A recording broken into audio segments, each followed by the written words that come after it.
Back to you, Sue, to introduce the next presentation. Yeah, this will be from Matthew Davies, who's the Chief Sleep Physiologist at the Respiratory Sleep Unit at Great Ormond Street Hospital.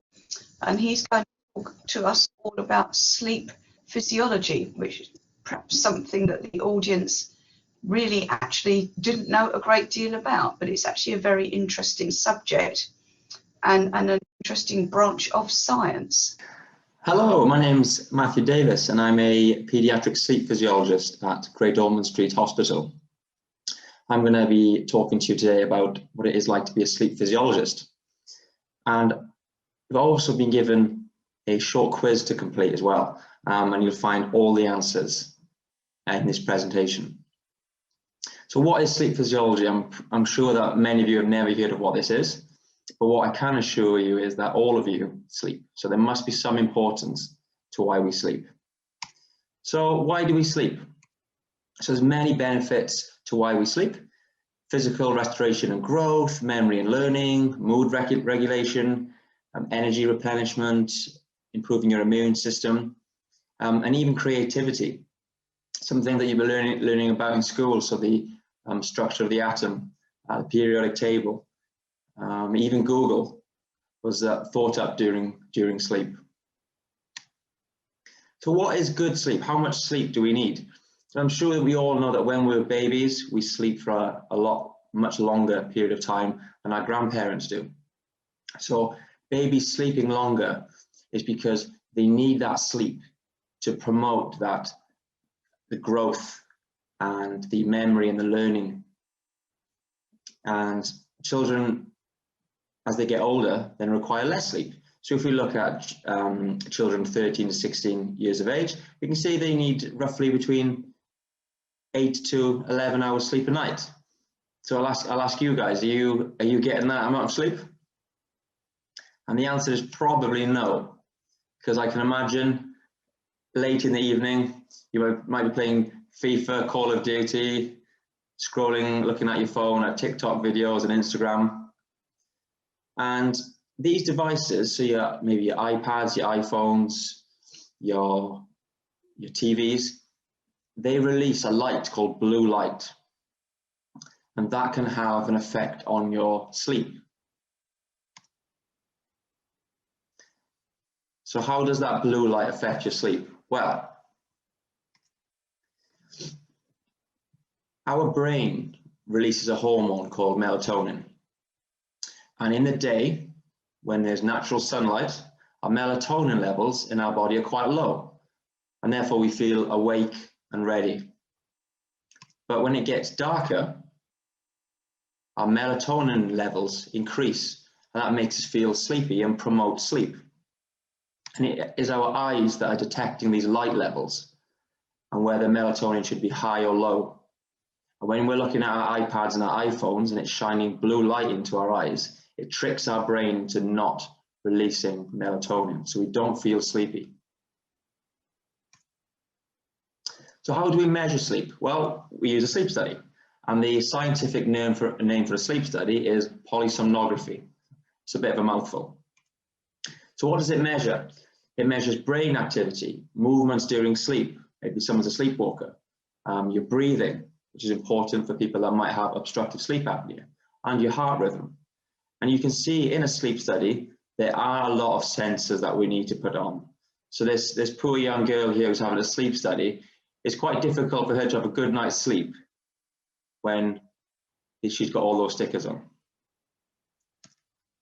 So this is what our brain looks like when you're asleep. So when you're in deep sleep, your brain is producing electrical signals that look like this. So you get these really big, slow brain waves. And your breathing when you're asleep is quite rhythmic, it's quite relaxed and rhythmic. So you can see here, breathing in, breathing out, breathing in and breathing out. So this is what our normal breathing looks like when we're asleep. So what is obstructive sleep apnea? Well, obstructive sleep apnea, or what we more commonly call as OSA, is when you stop breathing during your sleep for short periods of time because of obstruction in your upper airway. So when you sleep, the muscles in your upper airway relax. If they relax too much, you may stop breathing. This is what we call an obstructive apnea, and it lasts a minimum of 10 seconds, causing you to wake up. And this then disturbs good sleep. So you then have a poor night's sleep, and all those benefits of sleep that we talked about earlier might not be as effective. So obstructive sleep apnea is thought to affect nearly 1 billion people worldwide, which is incredible. So that's nearly 1 in 8 of us worldwide. And this is what an obstructive sleep apnea looks like on a sleep study. So you can see those flat lines. Those flat lines are when we stop breathing, and then we start breathing again, and then we stop breathing. And this happens throughout the night. So we have a very disrupted night's sleep, and it even causes our oxygen levels in our blood to drop as well. So the common causes in adults is obesity.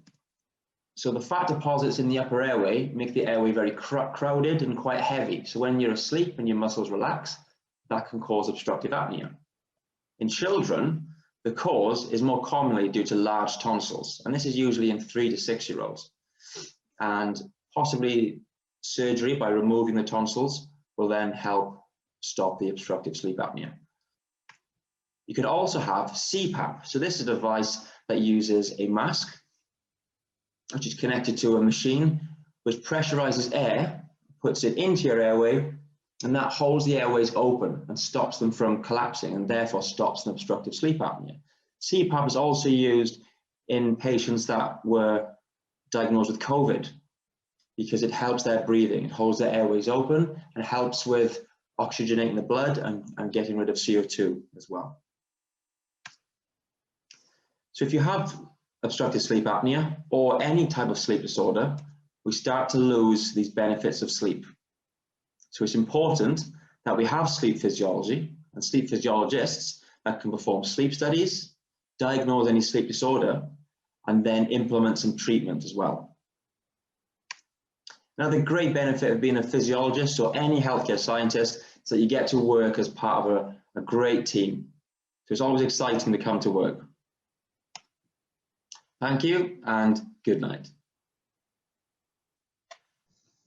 Thank you for that. That was a very enlightening and interesting presentation again. Thanks very much. Thank you, everybody.